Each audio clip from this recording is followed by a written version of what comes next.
Welcome. My name is Janella Bowden. I am the new superintendent at Deer Lakes, and I'm honored to be here with you this evening. Without further ado, I'd like to introduce the student council officers to get the evening started. Thank you very much for attending.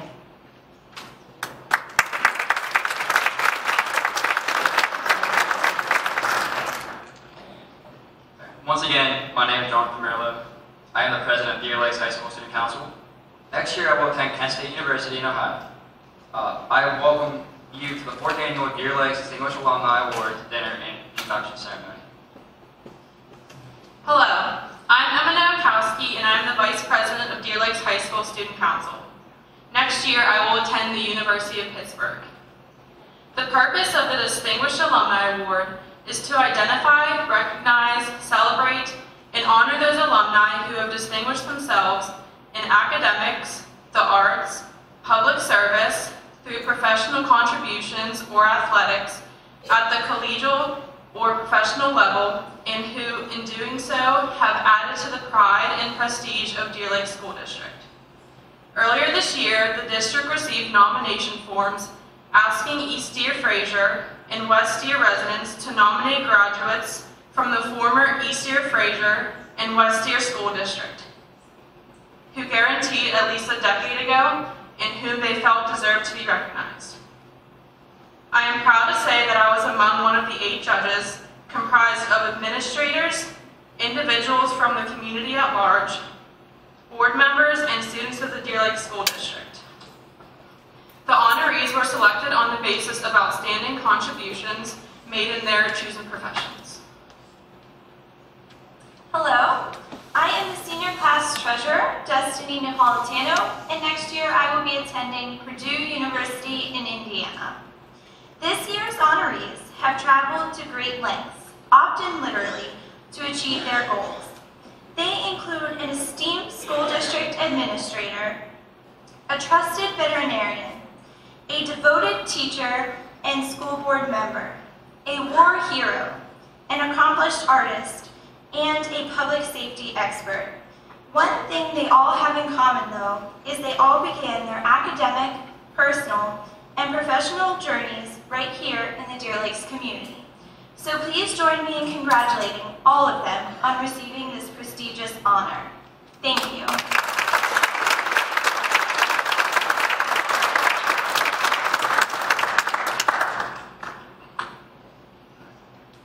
John S. DiSanti, Deer Lakes High School, class of 1972. Dr. John S. DiSanti has enjoyed a very successful career in public education, first as a music teacher and coach, and later as a superintendent of 3 different school districts, including alma mater Deer Lakes. He currently heads Optimal Performance by Design, LLC, providing individuals and organizations with strategies to maximize their success. DiSanti excelled as a musician and graduated from Deer Lakes with high honors in 1972. It only seemed natural that he would marry his 2 strengths and pursue a career in music education. Upon graduating from Indiana University of Pennsylvania, DiSanti worked as a music instructor in West Middlesex, PA, before returning to Deer Lakes as an assistant principal.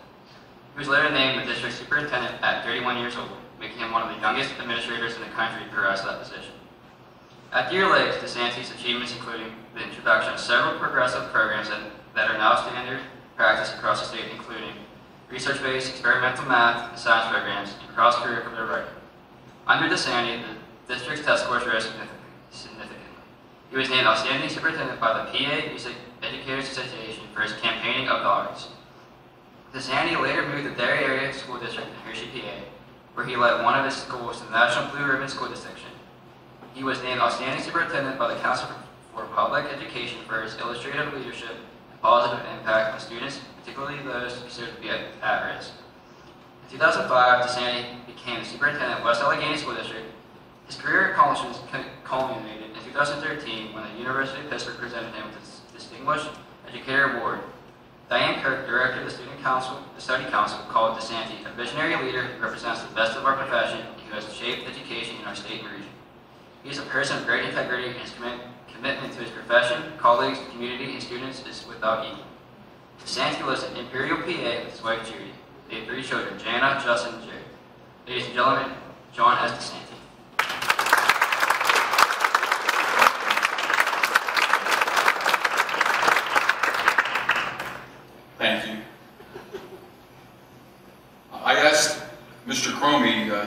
relations person what the protocol was, and I asked him if I'm expected to make some remarks, and he said, well, in the past, people have stood up and made remarks anywhere from a few minutes to half an hour. So I can trust that I will be on the latter side. I want to thank the selection committee for honoring me this evening. And I also want to congratulate all of the other recipients of this award. When I think of the many outstanding men and women that have walked through these halls and graduated from Deer Lake since 1970, I'm very humbled and have been chosen for this honor. I've always believed that any time that someone receives an award or an honor or recognition, that it's not so much about the personal accomplishments of that individual, but rather about the collective contributions of all those around him or her and the support of many people.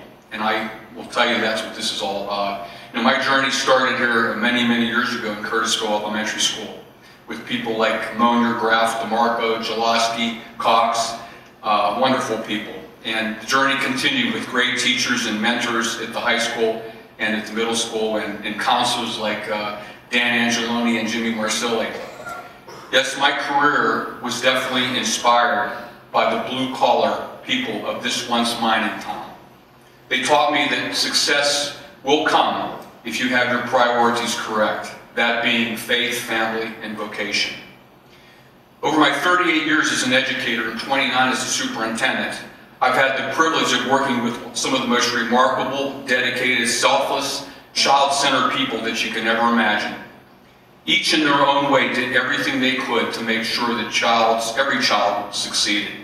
I will also have to tell you that I've also had to deal with some of the most difficult, mean-spirited, self-serving individuals that God put on this earth. But as the good books say, what doesn't kill you shall make you strong. And it has for me. Thankfully, there always have been more people who wanted to build dreams than crush them. And I also believe that one of the greatest contributions that any leader can make to an organization was to develop and nurture people throughout the organization so that someday when that person leaves and moves on, no one will notice. And I think I've been able to do that with the places that I've worked. You know, my journey as an educator did have its share of ups and downs, probably because I could never keep my mouth shut. I've chosen to speak out and rock the boat sometimes when I believe things weren't right, but it always seems like I've had a guardian angel on my shoulder. Tonight gives me an opportunity, and I'll be very brief, to just say thank you to some of those who shaped and helped me grow as a professional and person. I'm happy that so many of those people are here this evening that provided me with encouragement, direction, and unwavering support. I'm going to ask them to please stand and be recognized. First of all, I want to say thank you to a former board president at Deer Lakes, Vince McCurry, and his lovely wife, Jane. Vince, you were such a strong leader when Deer Lakes needed the most, and I will never forget your support and friendship. I also see two of my other board members that I didn't know were coming, Kathy Wenzel and Ron Menno. They too were very supportive and worked on this board when things were very difficult, when money was short and a lot of tough decisions had to be made. And I can tell you that their support of what we were trying to do did make a positive difference here. My former assistant, Dr. Lynn Cicella. Lynn, no person has ever worked harder to make a positive difference in the lives of kids. And she just did that. She was wonderful. I also want to say that my right-hand person and secretary for many years, for 11 years when I was here, Mary Lita Bill. Mary was wonderful. She walked on water. She protected me from all of the problems. And Mary, I will never forget you, what a consummate professional you were and what a wonderful friend you were. I've also been very blessed, and I wrote some names here because I didn't realize people were. Tom Gonzarski, my director of building and grounds, who was here at Deer Lakes, and Jimmy, it's good to see you here. Holsing, he was also a person, so thank you, gentlemen. It was a pleasure working with you.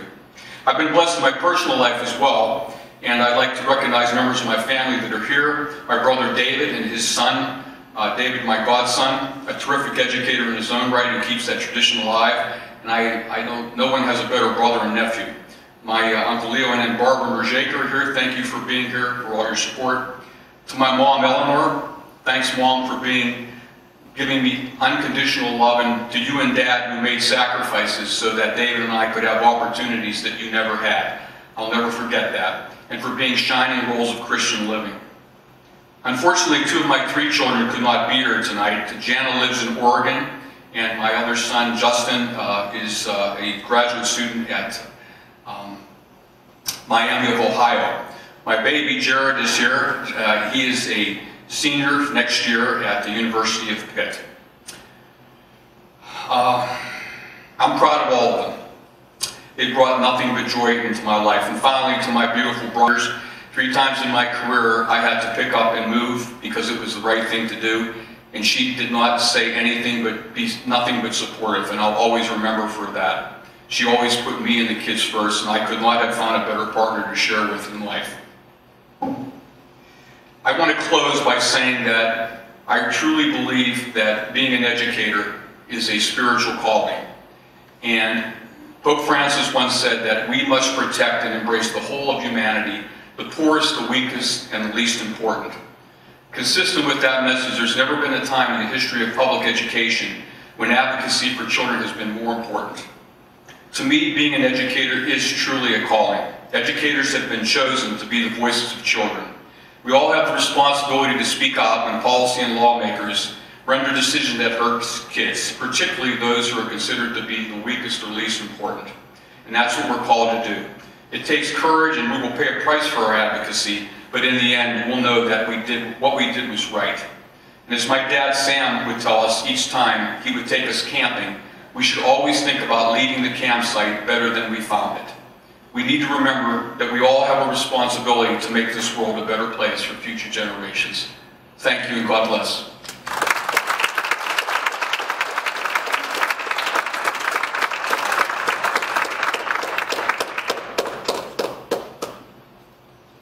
Dr.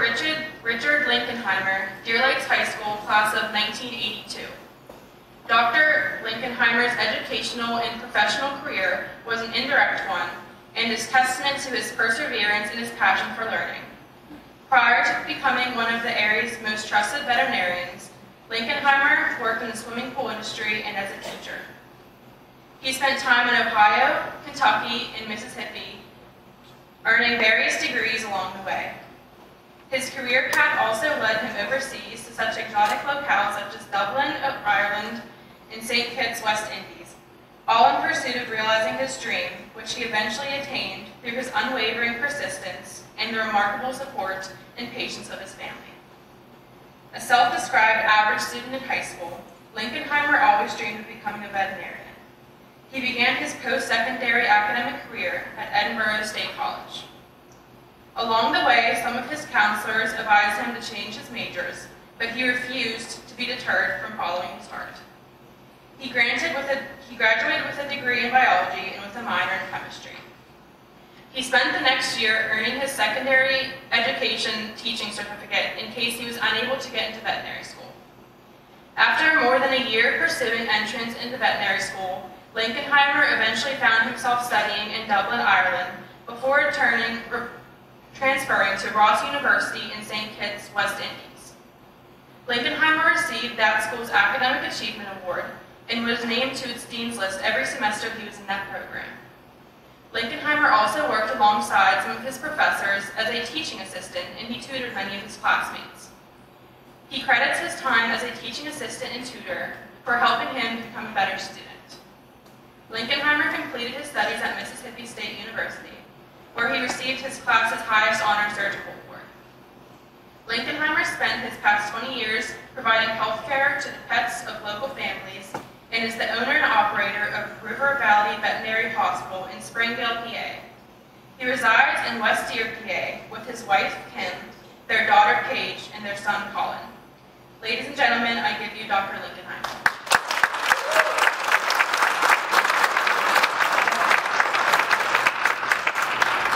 Good evening. I just wanted to start out by saying thank you for this honor, and the biggest thing that I'm basically going to go over my story here a little bit as far as how everything came along. When I was growing up, why I wanted to become a veterinarian, I had absolutely no idea. Okay, and I just knew that that is what I wanted to do. I want to thank my mom and my dad especially, okay, for helping me in the beginning to strive to do the best I could at whatever I wanted to do. Okay, I was never turned down on anything that I wanted to do. One of the things is that when going through school is in the beginning of school was great. Okay, so grade school, junior high, that was all fantastic. When I finally made it to high school was more of, okay, I'm now in my teens, okay, and it's now more important for girls and that kind of stuff, and to actually take books home, okay, so thinking about it right now, I wish I would have taken my books home, because then I probably wouldn't be paying the loans that I'm paying right now. So that's something to consider when you're in high school, is like, keep it up, okay, keep the grades, bring the books home, and that's pretty much what I tell my children. After graduating from Deer Lakes, like I said, I was nothing. I was not in the top 5% of my class or anything like that. I was basically a B and C student, okay, but I still had this dream of becoming a veterinarian. So when I got accepted to Edinburgh, I was actually kind of young at that time, because I was lucky enough to graduate at 17. So I started college basically at 18 years of age.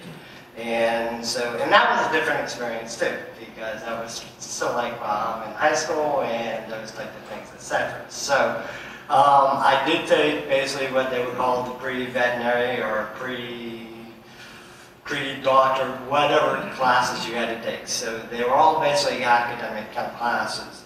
After my second year in school, my advisor came up to me and said, you may want to take a different career, because with your BC average, there's no college that is going to take you to veterinary school. So that sort of made me sit back and think and really start to change on the way I was thinking as far as what school was about. One, I'm paying for school, okay, so I might as well graduate.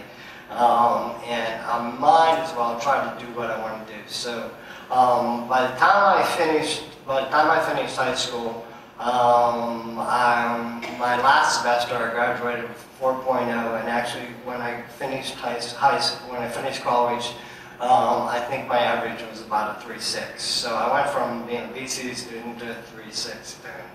At that period of time I elected to spend an extra year in school and got my secondary teaching certification, which I'm pretty sure is outdated now, okay, because I didn't update my certification. That was the teaching part, which was a whole different type of education that I was compared to, because everything else was all academics and those type of things as far as sciences were concerned. But I would have to say that was probably one of the best choices that I made in my life, because it taught me a completely different way of learning.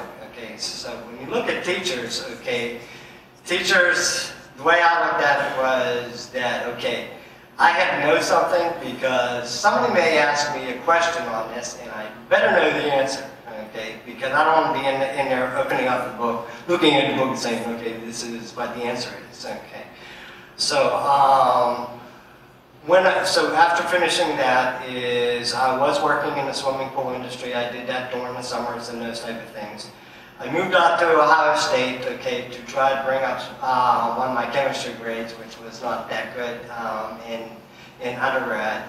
And when I was out there, how people can learn in a classroom larger than this, I had absolutely no idea. I was glad to go to Edinburgh because it was nice and small, like Deer Lakes is. I truly believe in smaller schools, smaller education. You get the most that you can out of it. When I came back, when I was out there in living in Columbus and taking classes, I thought I had an in. Okay, so it just so happened to be that one of the people that I was living with, his father was actually one of the deans of the veterinary school in Worcester, Ohio. So this is like, great, okay, I got in. So the day before I had my interview out there, he actually took me into the school and accidentally he introduced me to two of the people that were going to interview me. And so the next day they changed the people that were going to interview me. And unbeknownst to me, I did not get accepted. So I also applied to Mississippi State once before and did not get into school there either. So it just so happens on how strange things happen in the world, because I was actually selling swimming pools and I get this phone call from this Irish guy that is in California. And he's a banker. And he was on a hunt, or somebody was paying him to try to find American students to go to school in Europe. Okay, and the two places were Ireland, Dublin, Ireland, and Glasgow, Scotland. And so he called me up on the phone, and I said, okay, whatever. So I said, just send me the application. Okay, now anytime you apply to any type of professional school, they always put this fee on there. Okay, so there is an application fee. So this application came in and there was no fee on it. So I thought, okay, well, you know, this is not a scam. Okay, let me just at least try it and see how it works. About a month later, I got a phone call from the same guy that said that I was accepted to school in Dublin, Ireland. Just so happened at that time that about a month before, I got engaged. Okay, so basically I left it pretty much up to my wife, or wife-to-be, on what to do. And he says, what you want to do, go for it, go do it. So, so I started in Ireland, was there basically during the first Gulf War. It became real expensive, and it also was a little bit difficult being in Europe compared to here in the United States. The education system is completely different over there, where we had 10 students from America that were there in Dublin, and we were going backwards, where we were now going to school with basically 17 and 18-year-old kids. Okay, now this is not saying that these kids are dumb at all. These are the smartest kids in Ireland, because what they have to do is they put the pressure in Europe, they put the pressure on the students, more so when they're in junior high and those type of things. That is when you have to decide on what you want to be in life, because you take what's called a leaving certification test. That test determines on what school you can apply for. Okay, we're lucky here in the United States that we are allowed to do whatever we want to do. Okay, and it's all up to the individual on what they want to become. After being there for about 6 months, it got way too expensive. Okay, then two other friends of mine that we went to school with, we found out about this school that was in the Caribbean. Okay, and I said, wow, great, we're going to the Caribbean. So we applied, and it was Ross University. At that time, it was a very small school. Okay, basically it was only 6 buildings with no windows. And you basically had people, all the professors were basically ones that were just on sabbatical leave. Okay, so it was kind of nice because every semester you never knew who was teaching you, and you got a bunch of different viewpoints from a lot of different professors, from Australia, England. I had one from India, but most of them were from the United States. So when we were there, I spent 2 full years there, okay, and it absolutely is not the same school now, or now it is absolutely completely different compared to when I was there, because seeing pictures of the place, it's like, that's not where I went to school, because where I went to school, it was basically adopted, okay, so, but it did make it nice because there's really nothing to do, okay. It sounds real sweet about being in the Caribbean. It's like, okay, you're living a glorious lifestyle, going to school and those type of things, etc. But in St. Kitts is basically, if you wanted to take a long trip, you would drive around the island, you'd be back 45 minutes later, back to where you started. As far as any type of really septic and anything or anything like that, when it rained, you had guts, and there was chickens running along the road and everything like that. So when I was there, it was a very third world. Okay, but I made the best of the opportunity that I could there, because it was like the gentleman that owned the school, it is the only truly private veterinary school basically in the world. And so he's a very smart businessman. He gives people the opportunity to try to live out their dreams. If you fail, he can care less. He just made money off it. Okay, so I was there for 2 full years. Okay, and the school year there is a little bit different from here, where the school year is you basically go a semester, you have 2 weeks off, and then you go back to school again. So you're there basically for 2 full years, year round. Okay, so now this makes it kind of nice, because as they always say, like the first 2 years of marriage are really, really hard. But it was really kind of simple, because I saw my wife like 3 times a year, and I was like, okay, hi, how are you? I was lucky enough at that point in time, is like I said, is I actually had to, because of my teaching background, is I actually had a blackboard flown down to St. Kitts. And so what I would do is I would lay on the beach in a hammock, okay, get a bucket of beer, and study all day, okay. And my roommate, who was half Syrian and half Italian, the big kid, he would go out and get us basically meals, okay. And basically, we ate so much lobster, we didn't know what the hell to do with it, because we had to just fry it up, because lobster in the Caribbean have no claws, so I didn't just go and grab lobster. But I was lucky enough to make the Dean's List every semester when I was down there. I also got the Academic Achievement Award for every semester that I was down there. And then I did do some TAing as far as teaching anatomy and helping other students along the way. After that, I finally decided at that point in time, St. Kitts was not a truly registered school in the United States. So if I would want to become a specialist in something, I would have to either transfer out of there or just finish off the school there and just say, okay, that's fine. So once again, I found myself back in Mississippi, okay, and this time they finally accepted me. And so I spent, actually I had to lose a year when I went back to Mississippi, just because of the way things worked out. But I graduated once again. I was on the Dean's List all the semesters there, and I was lucky enough to graduate 3rd in my class. After pursuing that is,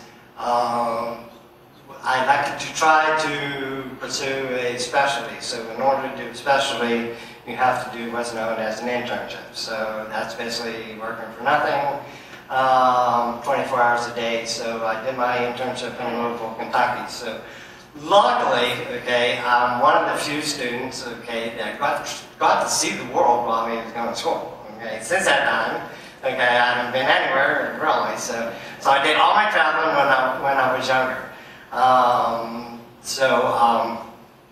Getting back to where we were as far as that was concerned is, after leaving there, okay, I applied for a residency and did not get in.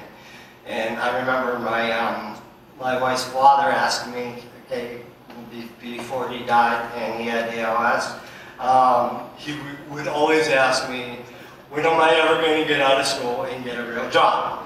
Okay, so finally we had to move home, and it's like, okay, what am I going to do now? And it's like, okay, I'm not pursuing school anymore.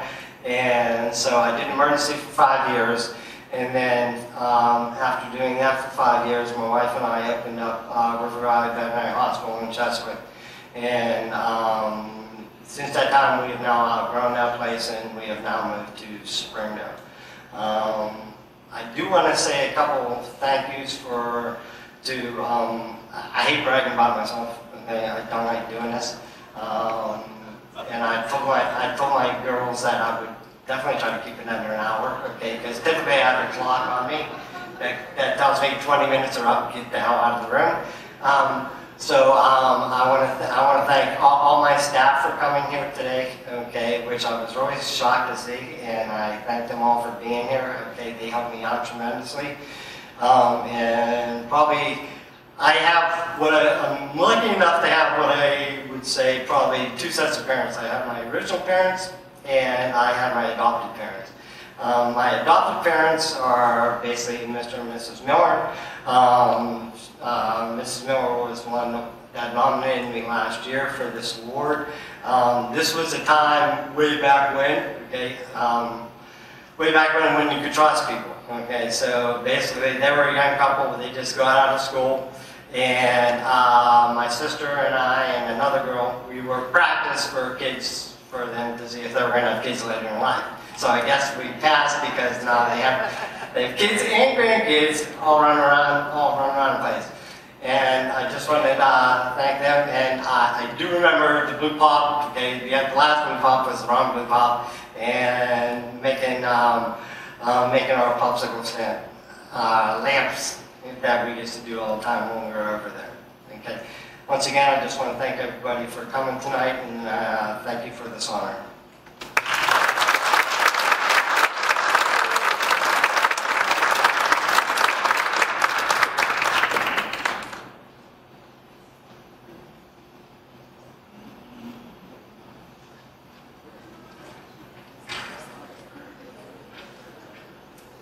Miss Clara Salvi, Deer Lakes High School, class of 1970. Miss Clara Salvi has always been passionate about serving her community, and she has remained dedicated through her teaching career at Shaler Area High School, or School District, where she taught Spanish for 34 years. Among her many career awards and highlights came in 1990 when she was the first high school teacher to be honored with the American Association of Women's Educator of the Year Award. She was also twice nominated for the Pennsylvania Teacher of the Year Award. The elder of two daughters born to Italian immigrants, Luigi and Catherine Salvi, Clara was a member of Deer Lakes' first ever graduating class in 1970, earning highest honors. A dedicated student, Salvi was named to several prestigious organizations at Indiana University of Pennsylvania, including the National Honor Society in Education and the National Collegiate Spanish Honor Society. She graduated cum laude from IUP after just 3.5 years as an undergraduate student. In 1974, Salvi was hired by the Shaler Area School District, where she taught Spanish until 2008. At Shaler, Salvi also held a variety of key positions, including department chairperson, mentor teacher, student council sponsor, and she was on the organizing committee that helped Shaler Area Middle School earn the prestigious National Blue Ribbon School distinction in 1996. Salvi was also a fixture at Shaler activities and a committed fundraiser for the school. In 1995, she helped spearhead the Read for Roberto campaign that raised $16,000 towards the iconic Roberto Clemente statue that now sits outside of PNC Park. In 1994, KDKA-TV, Westinghouse, and Giant Eagle honored Salvi, earning $20,000 of educational supplies for her school. Since retiring, the Russellton resident has stayed extremely busy, volunteering as a Spanish teacher for a local nursery school and as a supervisor of student teachers at Duquesne University. She has also devoted her time in various capacities at Transfiguration Church for more than 20 years and is also in her second term as a member of the Deer Lakes Board of School Directors. Ladies and gentlemen, Miss Clara Salvi.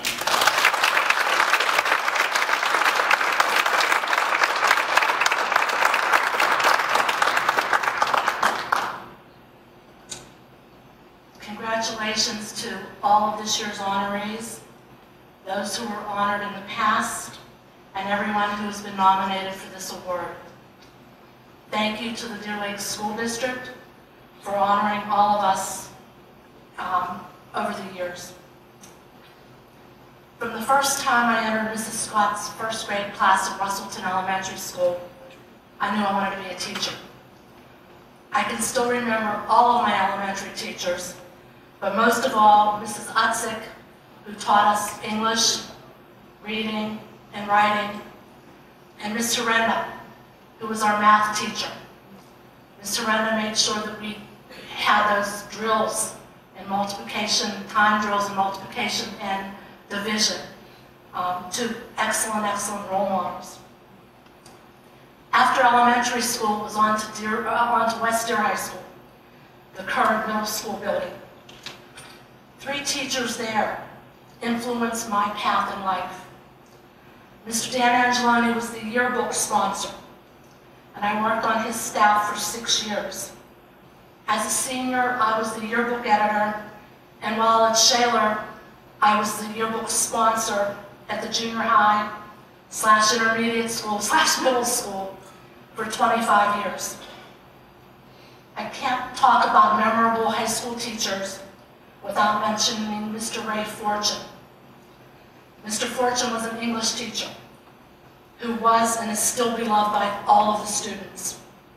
Later at Shaler, I had the privilege of working with his son Dave, who was an English teacher, who, like his dad, was exemplary. As I said before, I knew I always wanted to teach, but I wasn't sure what it was until I met Mrs. Jolene DiGirolamo. Mrs. D was our Spanish teacher. She epitomized what a teacher should be.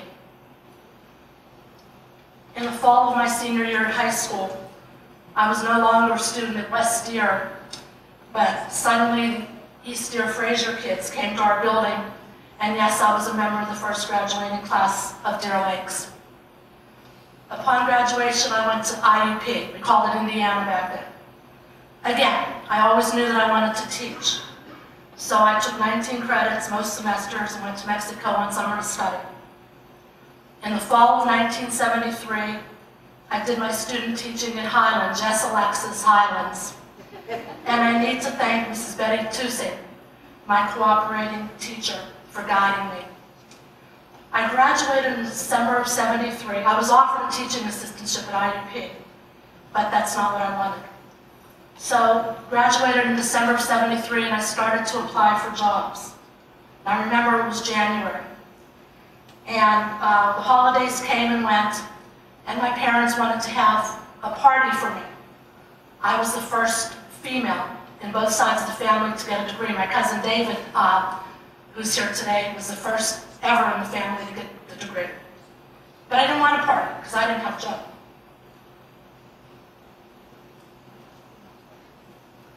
Well, my parents planned a party anyway.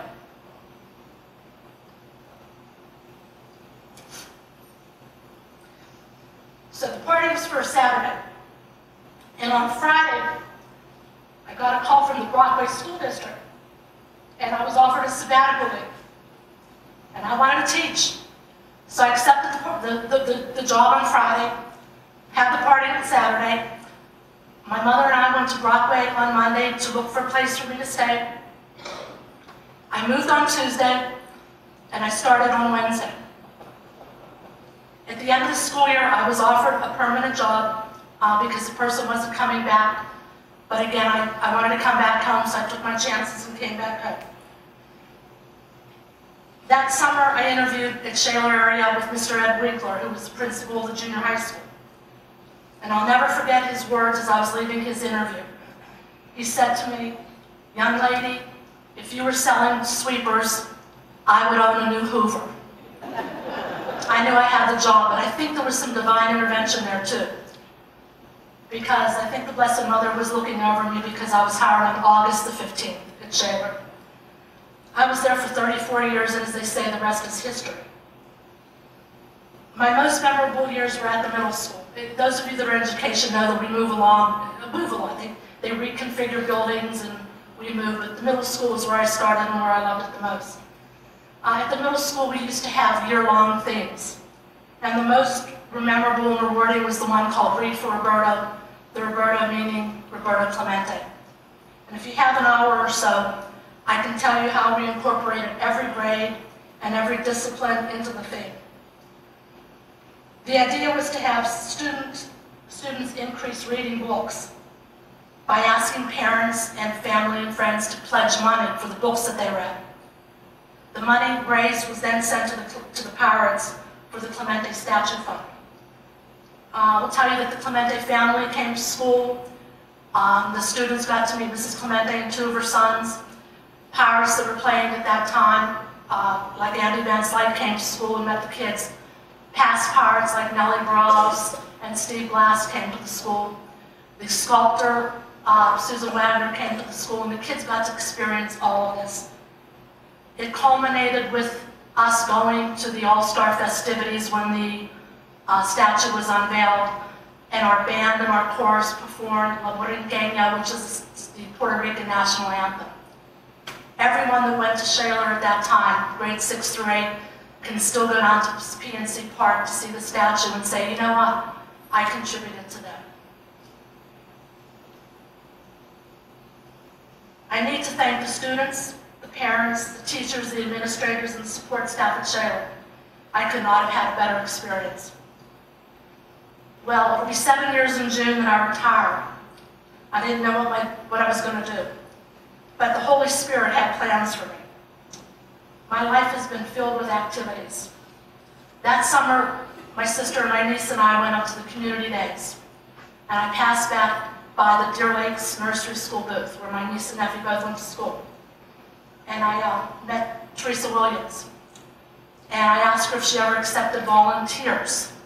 I thought I would be cutting things out and reading to the kids.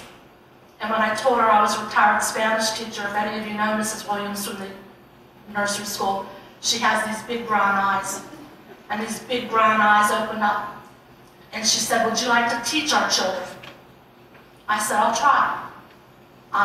My biggest challenge was I was going from 14-year-olds to 4-year-olds who couldn't read. So I accepted the position, and I've been volunteering there now. It's going to be 7 years. I still teach the kids numbers, colors, and songs, and I have a smile on my face every day when I come home. I've met people who otherwise would have never gotten to know, and I appreciate the friendship. I've always been involved with my church. I started teaching CCD when I was in high school.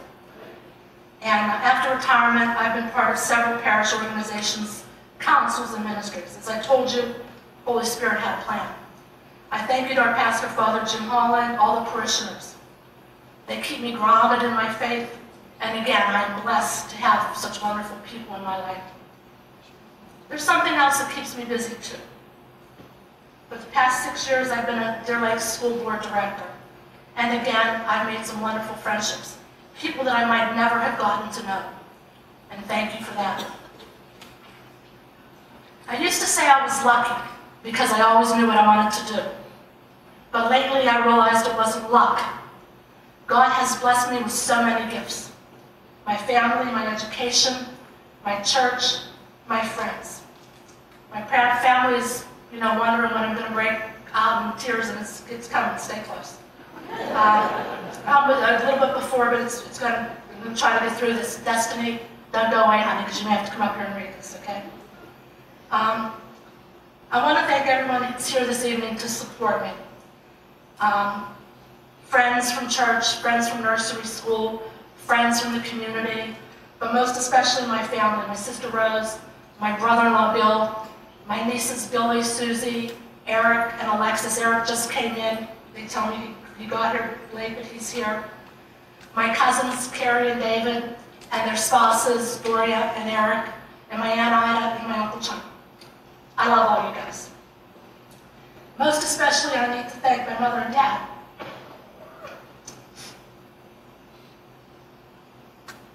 Who are watching down on us tonight.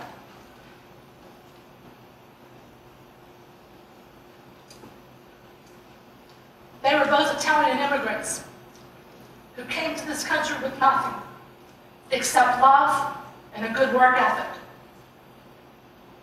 They only completed an 8th grade education, but they're the smartest people that I ever knew. And they devoted themselves to their family.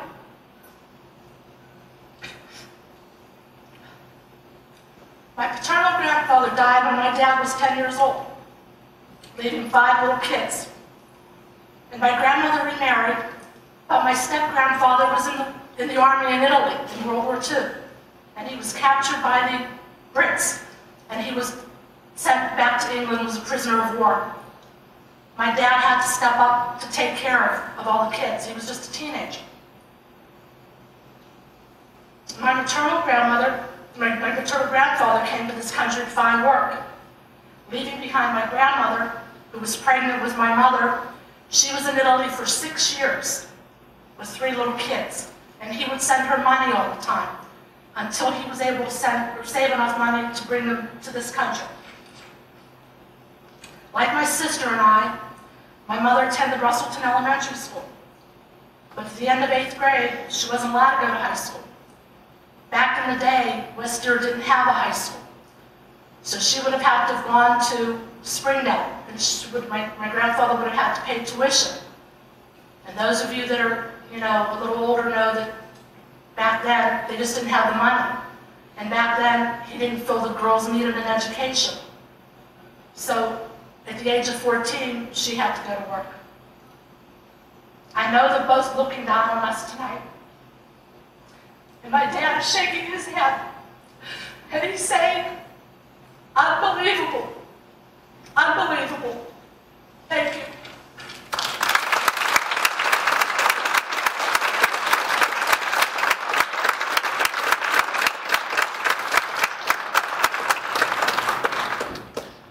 Mr. R. Gary Simonetti, West Deer High School, class of 1963.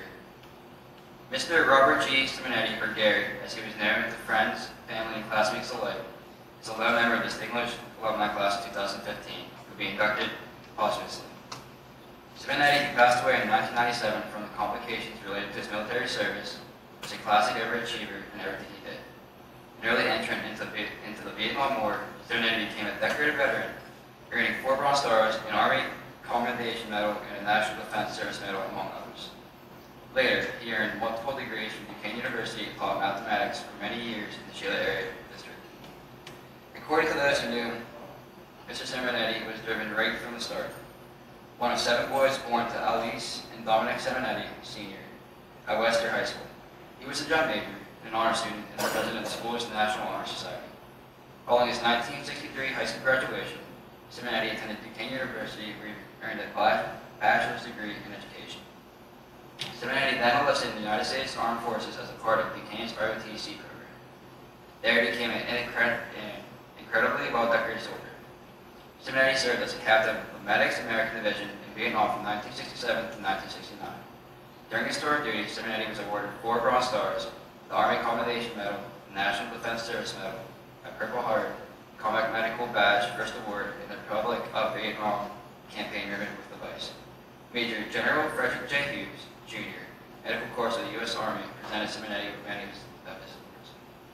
After returning home in 1971, Simonetti earned a master's degree from Duquesne, ultimately becoming a long-time mathematics teacher at Sheila. He also served as a West Deer Township supervisor and co-founded the Deer Lakes Youth Football Organization. A community student, Simonetti was pursuing his doctoral degree at the University of Pitt at the time of his death in 1997. He was just 52 years old. A lifelong member of Transfiguration Church and a close friend of the late Father Robert Haight, Simonetti remained devoted to his faith and was a longtime member of the Knights of Columbus Council, Phi Phi. Ladies and gentlemen, on the behalf of Gary Simonetti, his brother.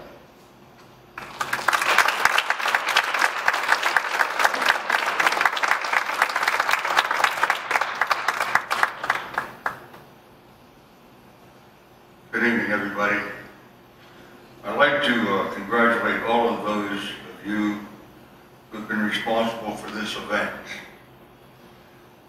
especially Mr. James T. Crowley, Public Relations Specialist, for his expertise. I'd like to congratulate my brother Dominic for his admirable confidence for submitting his nomination for our brother Gary. And the National Personnel Records Center for Gary's military records, which are all been confirmed by what you've already heard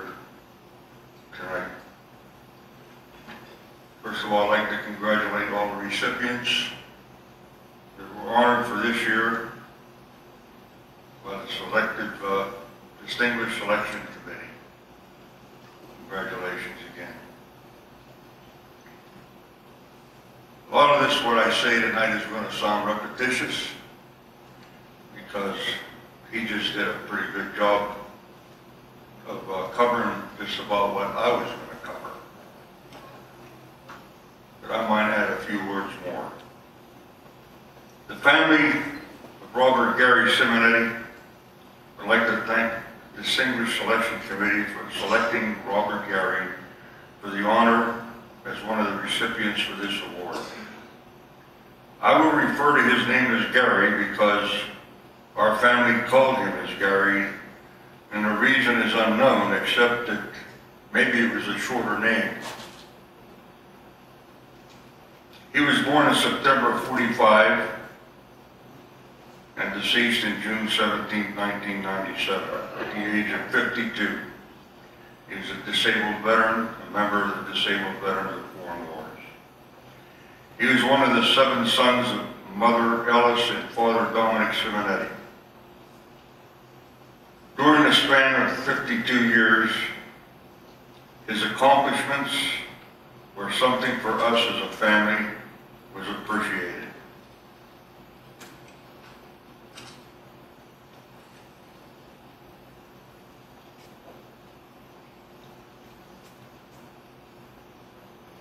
A graduate of West Deer High School in '63, he was an honor student, president of the Honor Society, served as a drum major. He was a band president. He received the Arian Award for Outstanding Musician of the Year. He played the clarinet after graduation with a few bands. He was admitted to Duquesne University in September 1963, graduated with a BA degree, and commissioned to second lieutenant from the ROTC program in 1967. In September 1967, he was assigned already to Germany.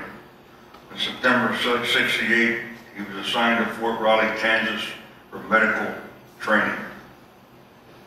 In December 1968, he was assigned to the 23rd Medical Battalion of the Maricel Division in Vietnam as a first lieutenant.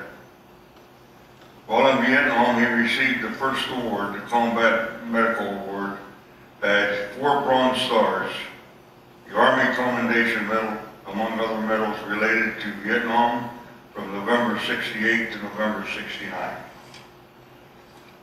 His last award was one of the 4 that he had received of the Bronze Stars by direction of the President for a 1-year period from November '68 to November 1969.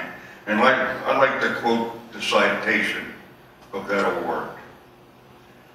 He distinguished himself, and I quote, "He distinguished himself by outstandingly meritorious service in connection with military operations against a hostile force in the Republic of Vietnam.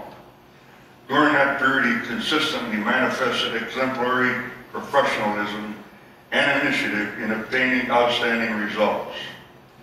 His rapid assessment and solution of numerous problems inherent in a combat environment greatly enhanced the effectiveness against an aggressive enemy.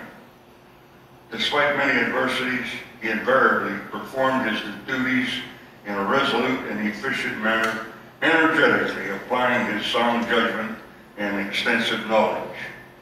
His loyalty, his diligence, and devotion to duty were in keeping the highest tradition and reflected great credit upon himself," unquote. He was promoted to captain on September 1st, 1969 in the Medical Service Corps. After his discharge in March 1971, he returned to Duquesne University in 1973 to further his education in a Master of Science, which he completed for his master's degree in May 1975. He served at Shaler School District as a math teacher. In the interim, he furthered his education at the University of Pittsburgh and accumulated 240 credits towards a PhD degree. Because of his service-connected health issues, he had to suspend his education to obtain that PhD. From 1973 to 1996, he was involved with being a co-founder of the board of directors of the Deer Lakes Youth Football Organization. He served as a supervisor one term on the West Deer Township Board of Supervisors. He was a member of the JFK Knights of Columbus. He's a financial secretary of the Italian Workers Aid Society, Council 45 of the Sons of Columbus of America. A member of the St. Francis Friends of the Poor Missionary Association. A lifelong member of the Transfiguration Roman Catholic Church of Russellton, and later his priest, Father Avey, was a guiding and supporting a supporter of Gary during his illness. He was a devoted caregiver for our mother in more ways than one. To each one of us, he was our dedicated anchor in more ways than one. I thank you.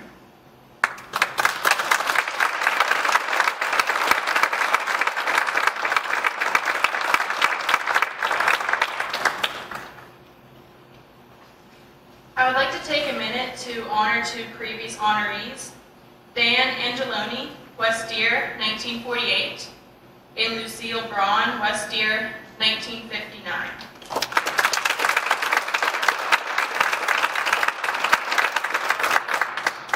Also, be sure to visit our website or Facebook page to see any photos of tonight's event. Mr. Joseph S. Venus, East Deer-Frazer High School, class of 1954. Mr. Venus has lived out west for so long and produced so much Western-inspired artwork over the years that many who have followed his career might be surprised to learn that he actually grew up in Western Pennsylvania manufacturing town of Creighton in the 1950s, far away from the wide-open vista for which he has become so well regarded. Though he was born and raised in the Allegheny Valley, the American West captured Venus's imagination from a very young age and never let it go. In the 1970s, after studying at the Art Institute of Pittsburgh, Venus finally made the move west that he always knew he was destined to make, and has lived there ever since. Venus began his Western theme-inspired art career in earnest by illustrating for the Days of 47 Rodeo magazine, where he worked for 20 years. His original portrait of famous cowgirl Faye Blackstone that he made for Side Saddle magazine still hangs in the Cowgirl Hall of Fame in Fort Worth, Texas. Today, Venus is considered a world-class photorealist artist who paints animals and people, past and present, in their respective natural habitats. His work is renowned for its vividness as well as its natural feel, and has generally centered on wildlife, Native Americans, and prehistoric subjects. Venus's art is prominent in museums and private collections around the world, including the College of Eastern Utah Prehistoric Museum, the Museum of the San Rafael Castle, and the John Wesley Powell River History Museum, where Venus also serves as an art gallery director. More recently, Venus's painting, Clovis Mammoth Hunter, was used in the book Alive and is featured at the Natural History Museum of London, England. Among Venus's most noteworthy achievements was being selected by the organizers of the 1998 Winter Olympics in Nango, Japan, as one of the 3 American artists to provide authentic representations of American West land culture and history. Ladies and gentlemen, I give to you Mr. Venus.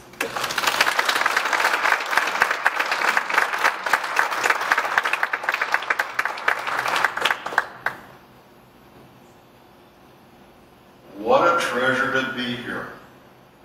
This is my life. This is my home.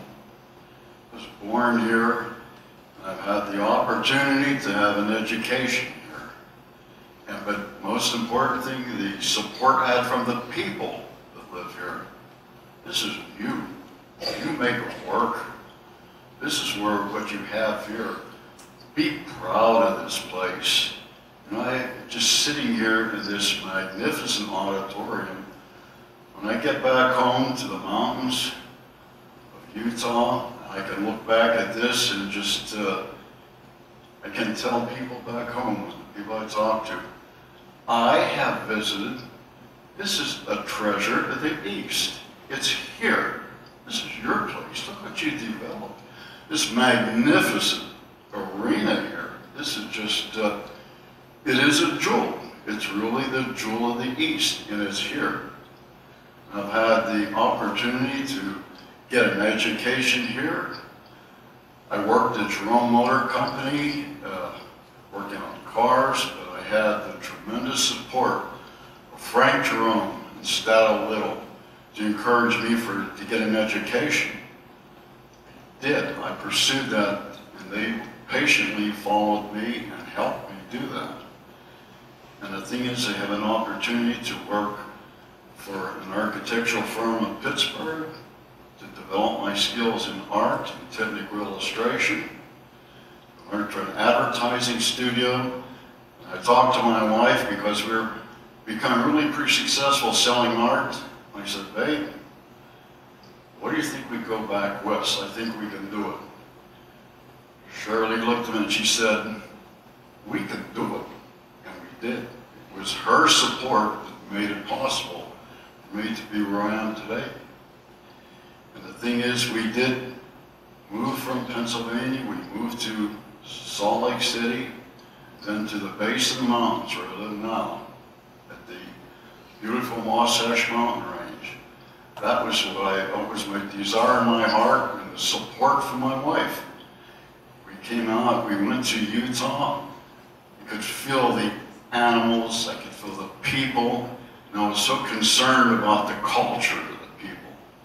Especially if you're going to whether at the Nez Perce Indian Reservation in Idaho, the beautiful area of the Navajo on the Navajo Desert. The desert is a marvelous place. The people they're real, and they live under really difficult conditions. One day in particular, when my wife and I were visiting with friends on the reservation, really dry, hot area, but it was a fine couple we've known over decades. We pulled into their hogan that they lived in for years, and we pulled up to their driveway, and my friend Mayo said, my friend Joe, come in, we've got some good cold water for you. What more could you expect out of life? And the people, when you have the opportunity to paint them, you can see the eyes. Eyes are so important. You can see their eyes, the willingness to be your friend, and the facial expressions they have. The elderly people that live on the desert under really difficult conditions. But there are so many people, their children want them to move out of the desert from the hogans to a community for the elderly. It won't work. That's their life, whether they live in a hogan with sheep, and that's their life. And you can't take that from them. And they live with that. And the opportunity I had to work with wildlife, oh my, animals, as you all know, every one of you have been involved with dogs, cats, horses, cattle, what have you. They all have their own personalities. And when they're gone, their spirit is still with you. And they weren't just put on this earth for no reason. No, they were put on this earth for love. And God just put them there, and I feel that deep in my heart that they're there. And they bring so much beauty to our lives. Like a dog or a cat. I lost my dog I had for 14 years. And she passed away in my arms, but she was part of me. And the thing is, with my wife, 10 years ago, she passed away. And we were voted, it was noted too, we were the Venus Western Art team, and we were proud of it. But I couldn't have made it without her. Her support over the years, with how many times for my dinner when I'd come home from work and just go to Pittsburgh to school right away. Well, many times our dinner was a stick of pepperoni, a slice of bread, and what have you. But we worked together, and we worked as a team. And that's so important. And I can see right here, the people I've talked to, and just having the opportunity being at the dinner this evening, I like to look at people, their eyes and faces. That area where so much happiness I see in that area where we were having dinner, it's there. It's beautiful. There's too many times. It's too bad the news doesn't put more of an emphasis on the positive and the negative.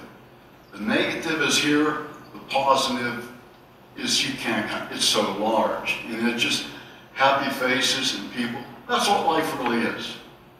And that's what it's all about. And I just had an opportunity working with wildlife, with one example, with Bart the bear, big, magnificent Kodiak, 1,800-pound, magnificent creation of God.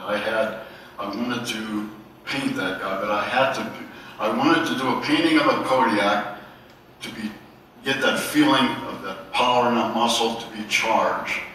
And the owner of the bear, and the trainer rather, he gave me that opportunity.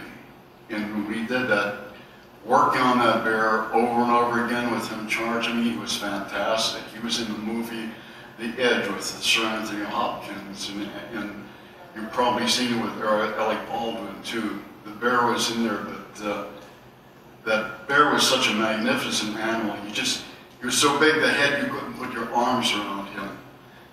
And the thing is, it was, he had cancer and he lived about 23 years. And I was with Doug Sousa, the trainer, when the bear, in his last hours, rather, Doug had his arm around that huge Kodiak, magnificent animal. And he said, Joe, when that bear breathed his last breath, he exhaled. When he exhaled, I inhaled just almost spontaneously. He said, I felt Bart inside me. And that's what it is with the animals today. I had to put my horses down. I've had horses, and I lost my wife, but she lives with me. We're here today, kid. We made it. It was almost 50 years of work, and it was the Venus Western Art team who had that pride. I couldn't paint. A paintbrush and the tube of paint become foreign to me. I just couldn't do it. There was times I tried to paint, I'd break my brush. I said, I can't do this. But I had an impulse on me. I went down to the cemetery where she was buried, and I took a tablet with me. And I was by the headstone leaning up against a tree, and I said, babe, I'm going to try it one more time. I'm going to give it an effort. And I did. I started sketching her. I used her for a small photograph that I got from her when we were still dating. She's from Apollo High School. So on back of that photograph, she has, I will love you always, underlined 3 times. And I said, I'm going to try it again, kid. So I went there and I started sketching her. And I felt it. I felt really strong with that sketch. And with the charcoal was on her temple, it was just not soft enough for me. I thought, no, I just got to do something with my fingertip. And I started touching that charcoal on the side of her temple. I could feel it. It was smoothed out on her cheekbone. I started doing and feeling that. It worked. I felt her with me. And I thank God, and I thought, she's here again. And when I did that, I started painting again. It was so very difficult because when you lose the best, when they buried her, half of me was buried with her. But it's been a wonderful experience. But again, you've got a jewel here. That's the only thing I can say. Again, I'll go back home. You have the jewel of the East. It's here. You have a wonderful place in Trentham. You have another neat treasure you have is the Historical Society. And the importance that they have of the education and the history. That museum in Trentham is fantastic. But this facility here is from Easter High School. When I first walked in this morning, I thought, this is really a fine place. And you people made it possible. And it just is, being here is just a treasure. And When I talked to Jim at first, he asked me about if I'd bring a piece of artwork in. I told him, no. I'm going to bring the West back to the East. And the best way to do that, I've got about 14 pieces I like, and I'm going to bring them back and give it to you. The one piece I have in particular treasure to my heart is the broken oars. That is the last piece that my wife helped me do, the painting do. As the General Power ran the canyon in a horse, and down the canyon in a boat rather, and it was a special thing because I needed Shirley's support. I said, babe, we're going to do something different on this. I said, we're going to get the impact of the guys running the canyon, but you can't fake the facial expressions. I said, I need you to throw a bucket of water in each one of those guys' faces. And she did, and she hit them, and that was it, and it worked well. And that was a piece that's my last original painting I did with my wife, and it's here. And I think it belongs here with you. And it was just with the painting I have of the Shoshone Rose, and with Rose Abrahamson, painting I have that I thought it was a special piece when I was at the reservation with her, Shirley and I. And we did that painting of her, and it was, these are some of the best pieces I've had. It should be here, because this is my home. This is, I like that verse that John Denver said has, bring me back home. It's here, this is home, and it is good to be back home again. That's why I have the paintings here, whatever artwork that I have. And again, I've told so many people, look at my website. If there's something else you like, you want me to bring in extra, I'll be more than happy to do that. Because this is my life. And to me, this is a treasure that I have mentally coming back here. I carry a penny in my pocket. That penny, you can't take it with you. You can't. But the thing is, you can have the memories, you have good memories that you have throughout your life. You can take that with you, and it always will be with you. One thing, there's one gentleman, there was a Sean. He was a medicine man. He's from the Navajo Nation. And when I lost my wife, he said, Joe, my brother, you are now an eagle with a broken wing. But, he says, you came from Mother Earth, you're going to go back to Mother Earth. You will then meet with your wife, and the spirit, you and your spirits will go together to fly like eagles. You will go to Father Sky. He said, when you then go to Father Sky, then you and your wife will be able to walk through all eternity along the river of stars. He said, and it will work. So, thank you again. What a privilege I had to come here. And whatever else I can do to support you, I'm in the twilight of my life. But whatever I can do, the time I have left, call, ask, and you shall receive. Thank you very much, and I appreciate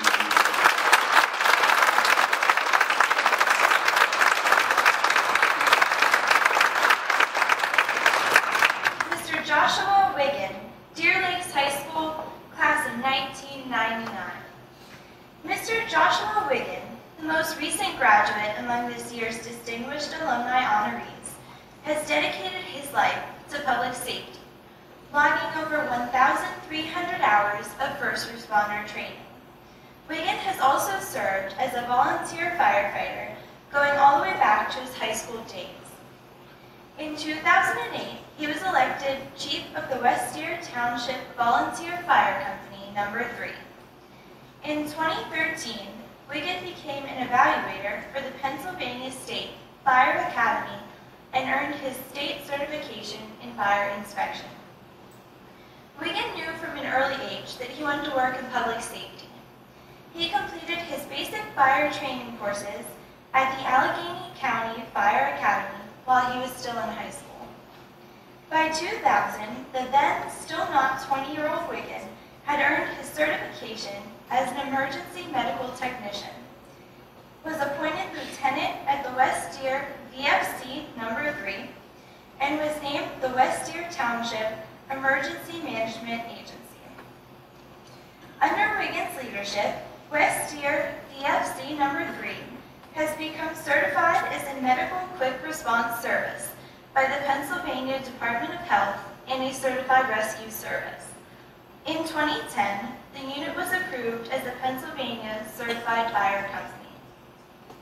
Throughout his distinguished career, Wiegand has continued to rack up certifications and design training courses that have been approved by the Department of Health, including the annual SCBA refresher course.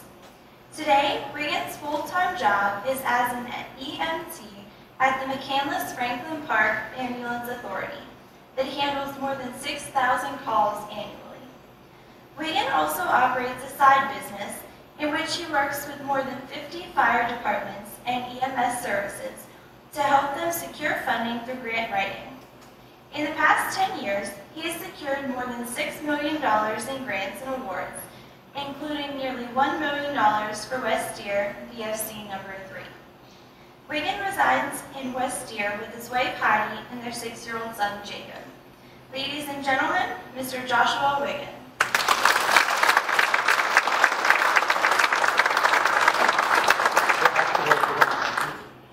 This is the little chief, he's my assistant. He goes everywhere I do. I'd like to congratulate the other recipients tonight. This is a tremendous honor and very unexpected. Usually as the fire chief, I'm the one giving out the awards. I would like to thank the committee for selecting me. It means a lot to me. I'm proud to be a part of the Deer Lakes history. I would also like to thank the man who nominated me, Dan Makuta. Dan and his wife, Kathy, also deserve to be recognized for the tremendous amount of community service that they provide to Deer Lake School District and West Deer Township. Every time I see Dan, he always has a camera with him, but he never gets my good side. Dan has always been a big supporter of mine, and I appreciate it. I would also like to thank my mother, because without her, I would not be standing here.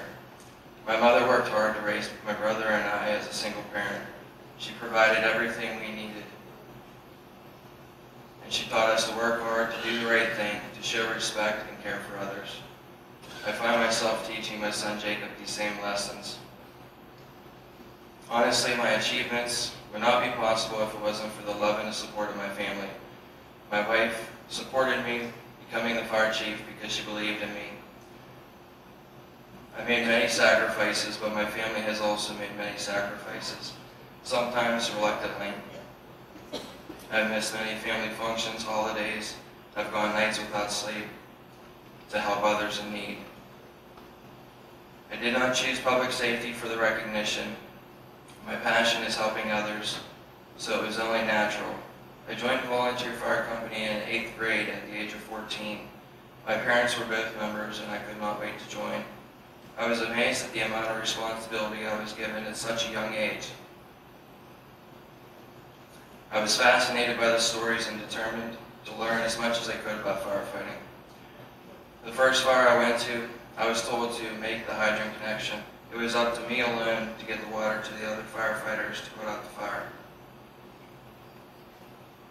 I quickly had the respect of the older firefighters. I took the oath to protect the community, but I soon realized that we were unable to save everyone. In the last 20 years, I've seen a lot of tragedy and some miracles. As firefighters, we do more than just respond to fires. We respond to vehicle crashes and medical calls and assist EMS.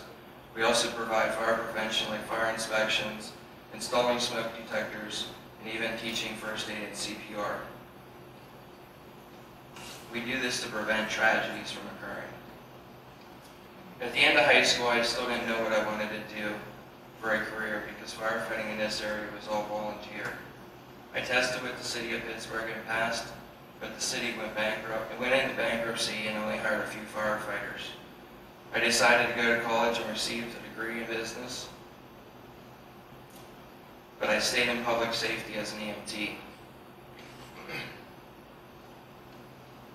My proudest achievement is my success as a grant writer, which was not foreseen.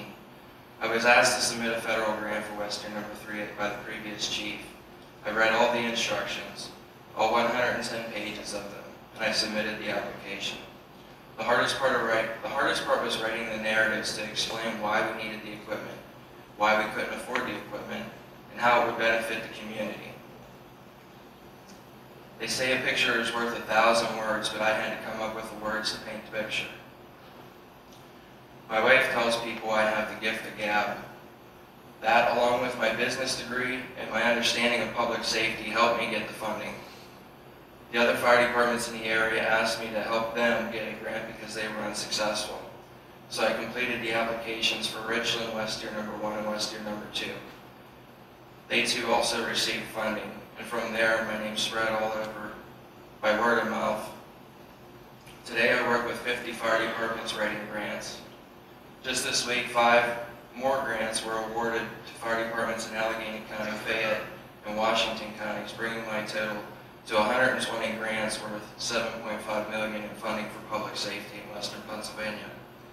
I have to credit my achievements to my family, friends, co-workers, and the teachers that helped motivate me along the way. Thank you.